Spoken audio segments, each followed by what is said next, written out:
திரும்பவும் வந்துட்டானா? என்ன ஸ்குவாட் ஆரம்பிக்கலாமா? பல நாள் ஆச்சு நம்ம யூடியூப்குள்ளே வீடியோ பண்ணி. இப்போ தான் பார்த்தீங்கன்னா அதுக்கு டைம் வந்துருக்கு. இத்தனை நாள் ஏன் வீடியோ போடலன்னு பார்த்தீங்கன்னா ஒரு பெரிய கம்பேக் கொடுக்கலான்னு தான் இத்தனை நாள் நான் வீடியோ போடாமல் இருந்தேன். அப்புறம் வந்து பார்த்திங்கன்னா பல பிரச்சனையாச்சு யூடியூப்குள்ளே. அப்புறம் வந்து எப்படி சொல்கிறது, பல அவமானங்கள், பல அடிகள், பல துரோகங்கள், இது எல்லாம் தாண்டி பார்த்தீங்கன்னா இப்போ ஒரு பெரிய ஒரு கம்பேக்கே தரப்போகிறோம். என்ன கம்பேக்குன்னு பார்த்தீங்கன்னா எல்லாம் பார்த்தீங்கன்னா அடுத்த வீடியோவில் சொல்கிறேன். இனிமேல் பார்த்தீங்கன்னா நம்ம வீடியோ கண்டினியூவாக வந்துடும். நம்ம சேனலுக்கு யாராவது புதுசாக வந்தீங்கன்னா மறக்காமல் சப்ஸ்கிரைப் பண்ணி ஒரு பெல் ஐகான் தட்டி விட்டுக்கோங்க. இத்தனை நாள் ஏன் வீடியோ போடல அப்படின்னு ஒரு காரணம்னா, நாம் பார்த்திங்கன்னா முன்னாடி வந்து ஸ்ட்ரென்த்து பண்ணியிருந்தோம்.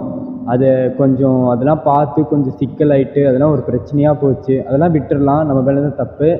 இனிமேல் பார்த்திங்கன்னா நம்ம வீடியோ ரெகுலராக வரும். மறக்காமல் பார்த்திங்கன்னா நம்ம வீடியோ எல்லோரும் பாருங்கள். அதே மாதிரி வந்து எப்படி சொல்கிறது, ஒரு பெரிய ஒரு கம்பேக் தர போகிறோம். அது என்னன்னு பார்த்தீங்கன்னா எனக்கே சிரிப்பாக இருந்துங்க. கொஞ்ச நேரம் விட்டு நான் விளாக் பண்ணுறேன்.